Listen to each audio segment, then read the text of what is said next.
اچھا جی، modern methods of teaching ہے ہمارا جی اگلا ٹاپک، ہم اس کو سمجھتے ہیں جی.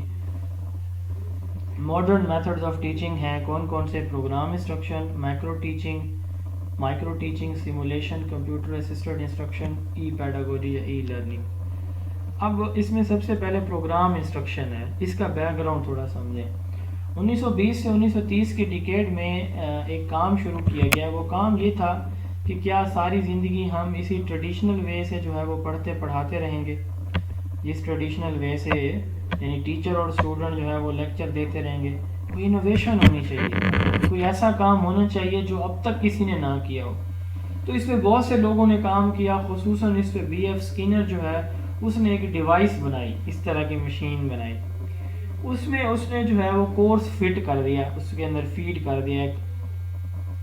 کمپیوٹر کی زبان میں پروگرام اپلیکیشن کو کہا جاتا ہے. جیسے موبائل کے اندر آپ کی اپلیکیشنز ہیں، کوئی ٹیسٹ کی اپلیکیشن ہے، واٹس ایپ ایک ایپ ہے، اس طرح پی ڈی ایف اوپن کرنے والی، وائس ریکارڈ کرنے وغیرہ وغیرہ، یہ ساری اپلیکیشن ہے.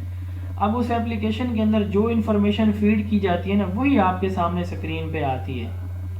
ٹھیک ہے، اس کے علاوہ نہیں آتی. اب جیسے ہم یہ on line class Microsoft teams app پہ لے سکتے ہیں، واٹس ایپ پہ نہیں لے سکتے اس طرح کی کلاس، اس طرح جیسے یہ سلائڈ شیئر ہونا. کیوں؟ کیونکہ مائکروسافٹ ٹیمز ایپ کے اندر یہ چیزیں بلٹ ان ہیں، موجود ہیں، یہ ساری انفارمیشن. تو یہ ان کے مطابق ہمیں کلاس جو ہے وہ مینیج کرنا آسان ہو جائے. واٹس ایپ پہ ہم نہیں کر سکتے، واٹس ایپ کے اندر نہیں ہے. ٹھیک ہے، وہ بھی اپلیکیشن ہے. تو اسکینر نے ایک ایپ بنائی، پروگرام بنایا. اس پروگرام کے اندر اس نے کیا کیا، اس طرح کا کمپیوٹر کے اوپر اس نے وہ جو ٹاپکس تھے ان کو چھوٹے چھوٹے حصوں میں ڈیوائڈ کر دیا. ٹھیک ہے، مثال کے طور پر 4 5 5 7 7 لائنیں ایک سلائڈ کے اوپر، ایک سکرین کے اوپر. ٹھیک ہے، بچہ اس کو پڑھتا اور اس کے آنسر کرتا، پھر اگلی سلائڈ پہ اس کو پڑھتا، اس کے آنسر کرتا، پھر اگلی سلائڈ پہ. ٹھیک ہے، تو ایک سلائڈ کو فریم کا نام دیا تھا. اس نے کیا نام دیا تھا جی؟ فریم.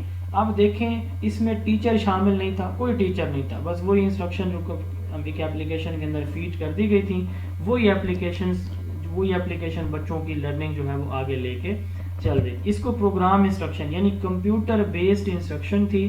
اس طرح کی یہ جیسے آپ امیج دیکھ رہے ہیں، تو اس میں بیسیکلی جو بچہ تھا وہ کمپیوٹر کی مدد سے پڑھتا تھا. کس کی مدد سے جی؟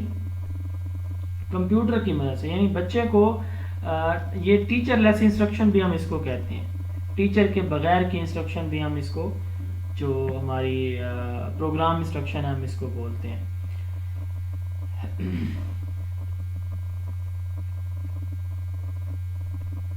اچھا جی، ایک سیکنڈ.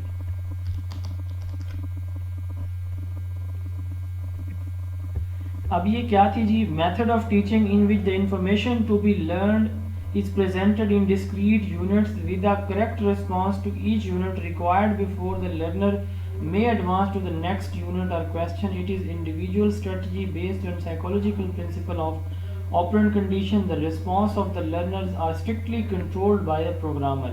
یعنی وہ جو اپلیکیشن یا پروگرام تھا وہ کنٹرول کرتا تھا. اسٹوڈنٹ ایک سلائڈ دیکھتا، پڑھتا، اس کو جواب دیتا. جب تک جیسے آپ کی گیم کی سٹیجز ہوتی ہے نا، جب تک آپ پہلی سٹیجز کے پوائنٹس پورے نہیں کرتے موبائل گیمز کی، تو اگلی سٹیج پہ آپ نہیں جاتے. اسی طرح اس میں بھی ایسا ہی ہوتا تھا.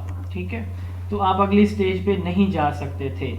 تو اس کا جو پروگرام تھا نا وہ ایسے تھا کہ ایک سلائڈ پڑھ لی، آگے چلے گئے تو آپ واپس نہیں آ سکتے تھے پچھلی سلائڈ پہ.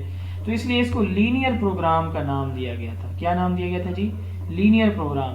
اور اس میں یہ ہے کہ بچے کو جواب لکھنا پڑتا تھا. یعنی اوپر سٹیٹمنٹ پڑھی، جیسے مثال کے طور پر یہ دیکھیں، یہ words are divided into classes, we call the largest class noun. ٹھیک ہے، اب یہ ٹیچر جو سلائڈ ہے وہ ڈسپلے کر رہی ہے.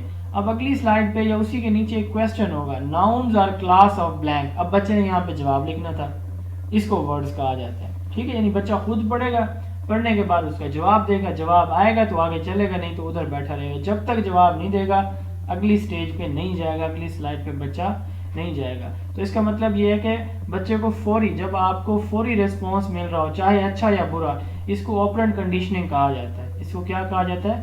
Operant conditioning. یہ سائیکالوجی کی ایک تھیوری ہے، بیہیویئرزم کی، ہم پڑھیں گے ویسے آگے جا کے.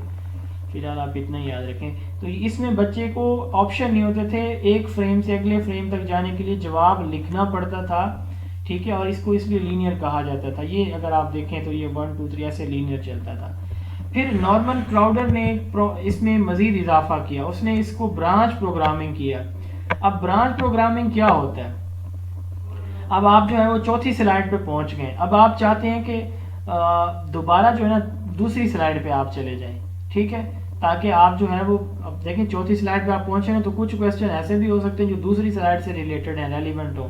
ٹاپکس میں ایسے ہوتا ہے نا کہ بندہ آگے جاتا ہے پھر پیچھے آ جاتا ہے، پچھلی ڈیفینیشن پڑھتا ہے اگلی کے ساتھ اس کو ملاتا ہے. سر اس طرح ہو سکتا ہے جس طرح ہم بی ایڈ کے مطلب کوئز کرتے ہیں تو اسکپ کویشچن کر کے ہم آگے چلے جاتے ہیں، پھر لاسٹ پہلے والا کویشچن کرتے ہیں، تو یہ ویسے ہی ہوگا. ہاں ایسے ہی ہو سکتا ہے.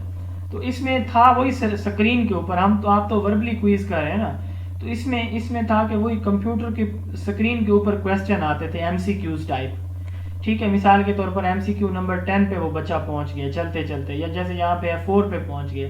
اب 4 اس کا جو ہے وہ غلط ہو گیا، ٹھیک ہے، تو وہ بچہ واپس آنا چاہتا ہے تو واپس جو ہے وہ آ سکتا ہے، یہاں پہ 1 پہ آ جائے گا 1 2 3 4، ٹھیک ہے، یا کسی ایک کو یہاں سے دیکھنا چاہتا ہے تو وہ واپس موو کر سکتا تھا.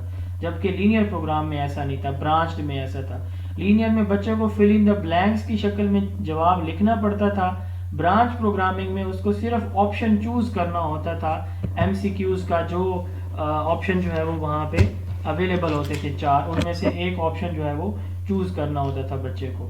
تو اس کو جو ہے وہ برانچ پروگرامنگ کا نام دیا. اب اس کے 3 پرنسپلز ہیں، principle of exposition, diagnosis and remediation.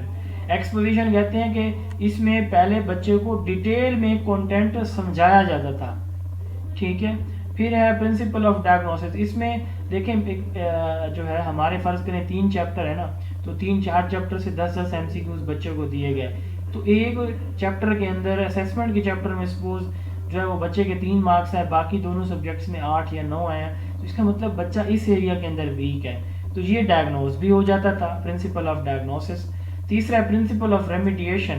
اب اس میں جو بچہ غلطی کرتا تھا وہ فل سٹاپ نہیں لگتا تھا کہ جی بس ٹھیک ہے، وہ آگے بھی نہیں بڑھ سکے گا پیچھے بھی نہیں آ سکے گا، جیسے یہ اسکینر کے پروگرام میں تھا، وہ جب تک اس کو ٹھیک نہیں کرے گا آگے پیچھے نہیں جا سکتا. تو اس میں ایسا نہیں تھا، اس میں یہ تھا کہ اگر اس سے غلطی ہوتی ہے تو نیچے ایک لنک دیا جاتا تھا کہ اس کو دوبارہ آپ ریڈ کر سکتے ہیں اس پیج کو. تو وہ بچہ واپس جاتا، وہاں سے اس کو ریڈ کرتا اور دوبارہ اپنے سوال پہ آ کے اس کو ٹھیک کر کے اگلی سلائڈ پہ پھر موو کر جاتا. تو یہ جو ہے وہ برانچنگ پروگرام کے 3 پرنسپل تھے. یہ تیسرا ریمیڈیشن پرنسپل ہے، ٹھیک ہے جی. تو اس کے ایڈوانٹیجز کیا ہیں؟ بچے کے اندر تھنکنگ ججمنٹ آتی ہے، کوالٹی ایجوکیشن امپروو ہوتی ہے، لرننگ جو ہے گیم کی شکل میں بچے کے لیے ہوتی ہے.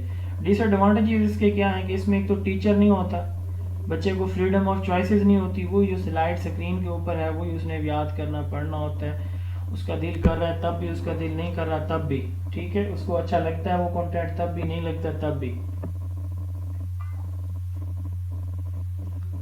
اچھا دوسرا یہ ہے کہ اس میں ٹیچر نہیں ہوتا تو ٹیچر اسٹوڈنٹ کا جو وہ مورل اٹیچمنٹ ہے وہ بھی مسنگ ہوتی ہے.